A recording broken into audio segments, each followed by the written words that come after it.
Why do genres die? Developers of platform games have been asking this question for the past half-decade.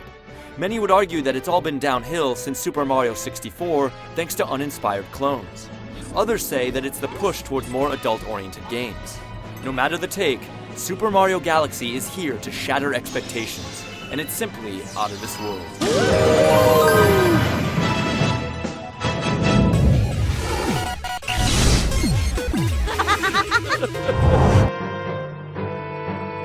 When Nintendo traditionally designs Mario games, it creates and perfects the gameplay first, and then it works around those elements to pen the prose.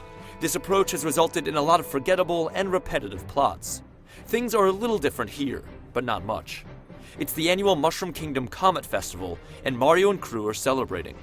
Taking advantage of the loose guard, Bowser sweeps in and rips Princess Peach's castle from the ground, taking her into space. In the midst of the fray, Mario gets zapped and conveniently awakens in space. The chase is on. He gets some help from a new character, Princess Rosalina, who offers her observatory as Mario's gateway to the cosmos. And you can pretty much guess the rest. Once again, we have a Mario game with a shell of a story, and this one doesn't even have any ridiculous twists. But if you're interested in Super Mario Galaxy for its story, then you might want to check where you've been for the last 20 years.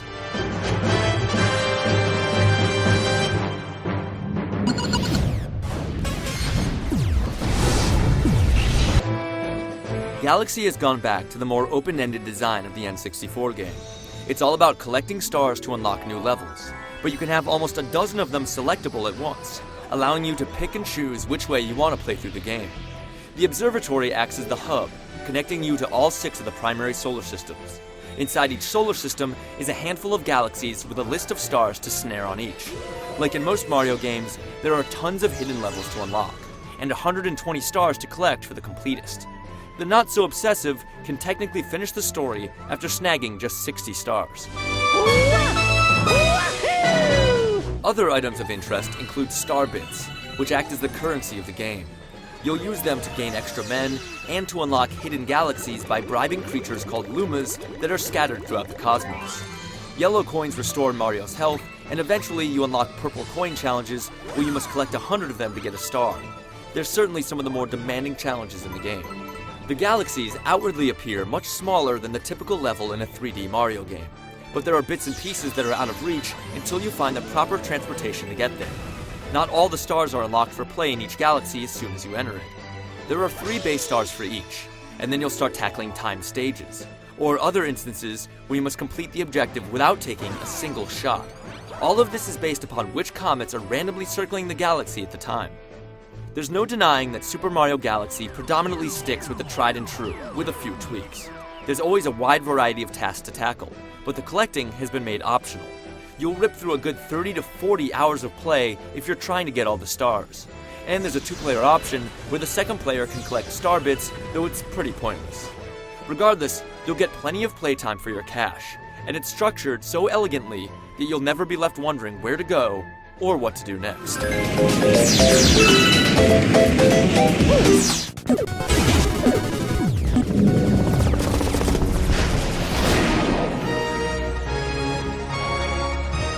Platformers are an interesting genre in that they typically include just about every conceivable gameplay style. That definitely hasn't changed here, except now you're doing it all with the Wii Remote and Nunchuck. While it doesn't take things as far as, say, WarioWare or Zack and Wiki, the list of activities is deep, and most importantly, fun. You'll use it to blow Mario in a bubble around a maze, point and click to navigate space, and steer yourself as you race around a liquefied track on the back of a stingray. You're never going to do the same thing for long unless you want to. All of Mario's prerequisite abilities are intact. You get his spot-on, momentum-based platforming controls, complete with the long jump, flip jump, triple jump, and the like. His lone Wiimote-based actions include the spin attack, which is pulled off by shaking it back and forth, and collecting star bits with the pointer functionality, which becomes a game unto itself. Power-ups are in no short supply either. You've likely already seen his B ability that lets him reach high platforms, and another new feature allows Mario to walk on water. There are also old favorites like Fire Mario, and a new variation of the wing cap. Almost all of them are pulled off flawlessly, with enough nuance that you actually become good at using them. The lone exception is Spring Mario. mostly because its unwieldy controls must be manipulated in tight quarters. So we've got lots of variety, Mario's incredible running and jumping control, and plenty of sweet power-ups. We got that 10 years ago, and in 2007 the expectations are higher. There has to be a hook, and in this case, the angle is gravity and spherical worlds. Each piece of real estate Mario steps on has its own set of gravitational properties, and it's a blast to just stand between two celestial bodies, jump into the air, and see how the pull from each affects Mario's travel. It creates all sorts of interesting scenarios. Ever tried platforming upside down? Or how about upside down and backwards? You'll do both constantly in Galaxy. At first it can be disorienting, but an excellent camera system keeps the gags at bay. It opens a whole new realm of gameplay opportunities, and the game does an amazing job of squeezing the mechanic for every last drop of fun. But you won't spend all your time upside down. There's also a fair share of flat terrain to help you regain your bearings, and best of all, there's a great selection of old-school side-scrolling levels that work the gravity effect over.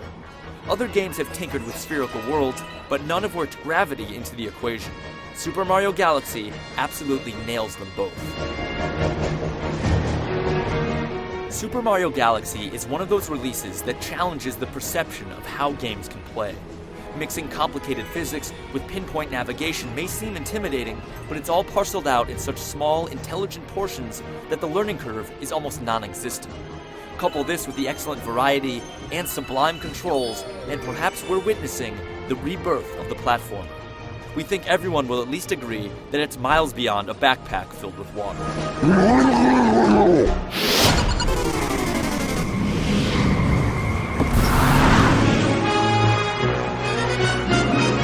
Super Mario Galaxy is a case of doing the best with what you've got.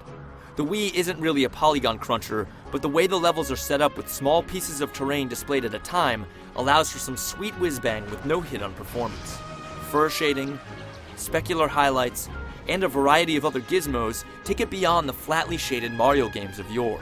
You can almost understand Nintendo's hardware vision with this game. Would more processing power make the series' simple art style have any more character? Likely not. It goes beyond the typical Wii mantra of, "it's good enough," and into the realm of, "this looks amazing." The creativity on display is strictly top shelf, and it makes it easy to forget the repetitive, waterlogged environs from Sunshine. The audio is just as impressive. It may not be Dolby Digital 5.1, but the channel separation in this Pro Logic 2 production is incredibly discreet. The compositions are at one moment rousing and the next soothing. You'll simply never grow tired of the music, and you'll find yourself randomly humming some tunes as you go about your day.